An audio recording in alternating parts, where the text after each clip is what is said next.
Welcome to This Explainer. Today, we're unpacking a truly wild story. We're going to look at the exact blueprint of a totally normal 20-something who built and sold an artificial intelligence company before he even hit his 25th birthday. And honestly, the most incredible part? He did it by focusing on a surprisingly simple process that most people just completely overlook.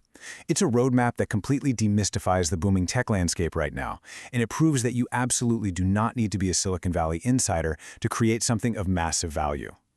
Okay, let's dive into this. $500,000. That's our final exit number.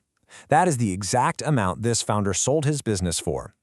It's a number that immediately establishes the high stakes and the ultimate end goal of the journey we're about to break down for you. But to really grasp how he crossed that very impressive finish line, we kind of have to look at where he started. And frankly, it wasn't glamorous at all. Before this massive win, he was living what he called his old life. He had no rich parents, absolutely zero industry connections, and barely any money to his name. He was stuck in a dead-end job, feeling like he was just sprinting on a treadmill and going literally nowhere. You know the feeling, right? Every single day was a carbon copy of the last. Meanwhile, he's watching people his own age building these incredible things as the AI boom just exploded all around him. And his biggest pain wasn't even his boring day job, it was that agonizing feeling of being totally locked out of this new tech gold rush. Part 1. The AI Gold Rush Myth. And this brilliantly illustrates the massive mental roadblock that keeps almost every aspiring entrepreneur from ever getting off the starting line. The founder had this nagging voice in his head telling him that to build a real tech company, he needed, a PhD in computer science, some lightning bolt revolutionary idea, or a rich uncle to write fat checks. He assumed the barrier to entry was just this giant wall way too high to climb. But the actual barrier? It wasn't about building the most complex, world-changing tech. It was simply about finding a highly annoying everyday problem and using AI as a basic tool to solve it. Part 2. Finding a boring problem.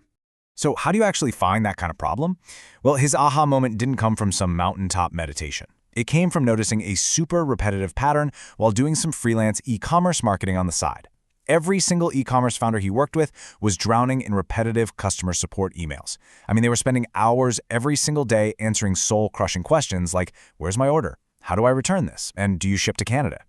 These business owners were product experts, right? They weren't customer service reps, but they were losing massive amounts of time to this necessary evil instead of actually growing their businesses. This led to a massive realization. The founder's problem wasn't a lack of fancy software. It was the pain of repetitive work and the intense frustration of never having enough time. He realized he didn't need to invent a self-aware supercomputer like Skynet or something. The AI didn't have to be perfect. It just had to be better and faster than a human copy-pasting responses for 3 hours a day. He realized he wasn't really selling an AI-powered chatbot. No, he was selling a solution to their pain. He was literally selling them 3 extra hours a day to grow their business. Part 3. The 3-step playbook. Now here is the exact playbook he used to take that simple realization and turn it into a revenue-generating machine.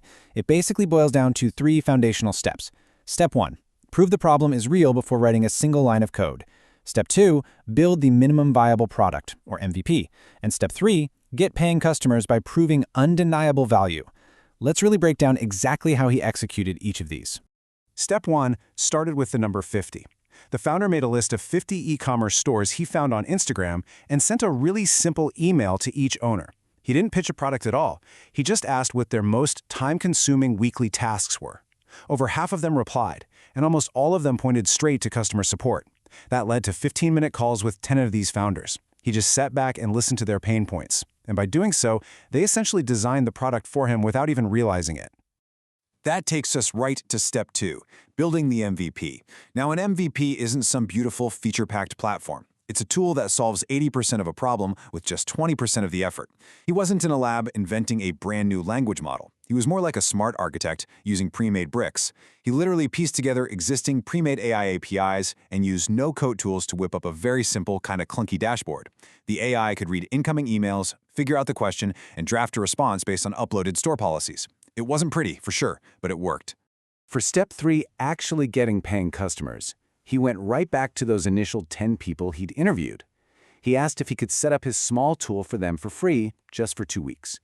8 of them said yes. After the trial was up, he didn't even have to sell them on anything. He just showed them the raw data. Hey, the tool handled 120 emails for you, which freed up roughly 10 hours of your time. I mean, the value was just staring them right in the face. He then presented the pitch, $99 a month to keep the tool running. Out of that original test group, 6 of them signed up right there on the spot. He didn't have a giant tech company yet, but he had a working solution with a real price tag attached to it. And really, that is the true start of every real business. Part 4. Scaling to predictable revenue. Okay, so getting 6 customers proves you're onto something, right? But how do you go from 6 to 100? That requires a total shift in mechanics. Things that don't scale include doing personal 15-minute discovery calls and trying to sell to absolutely everyone. If you try to sell to everyone, you just end up competing with massive companies.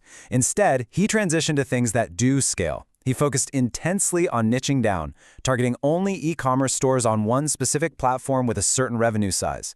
He also swapped out his generic cold emails for highly targeted case studies, showing exactly how he saved a similar store 10 hours a week. By turning his business into a simple engine that just worked, his role shifted to managing relationships and using customer feedback to improve the product. After 9 months of relentless outreach and tweaking, he scaled from those first 6 customers to over 150 paying stores. The business was now generating predictable, recurring revenue. And a business with predictable revenue? Well, that isn't just a job anymore. It becomes a highly sellable asset. Part 5. The 500K exit. Here's the crazy part. The founder wasn't even planning to sell, but a larger marketing and logistics company ended up noticing his tool. They had a huge gap in their services around customer support, and their VP of product reached out directly. This whole setup totally demystifies how corporate buyouts actually work in the real world. The acquiring company faced a classic buyer's dilemma. They could either spend a year and a ton of capital trying to build their own version from scratch, or they could just buy his working tool, acquire his 150 customers, and instantly absorb everything he had already figured out. Unsurprisingly, they chose to buy. The negotiation was intense, full of lawyers, endless spreadsheets, eventually landing on a total valuation of $500,000. But it's really important to understand the reality of a deal like this. It wasn't just one giant, cartoonish lottery check cleared in a single day. A portion was paid up front via wire transfer, while the remainder was tied to the business's ongoing performance and required the founder to stay on for a transition period. Still, standing there signing those final papers was the ultimate proof that starting with absolutely nothing could yield something incredibly valuable. So the crucial point is that the secret to this entire journey is almost boringly simple. You find a painful problem people are actively complaining about. You talk to them and you actually listen. You build the absolute smallest possible thing to ease that pain. And you sell the outcome, not the shiny technology. The AI revolution isn't just reserved for geniuses in Silicon Valley. It's an accessible lever for anyone willing to get their hands dirty with pre-existing, easy-to-use tools. Which leaves us with a final thought to reflect on today. The opportunity is right there for the taking, and it requires no fancy degrees or piles of cash. So ask yourself, are you going to keep waiting around, endlessly searching for a massive, world-changing idea? Or will you start looking around today for a really annoying problem you can just solve right now?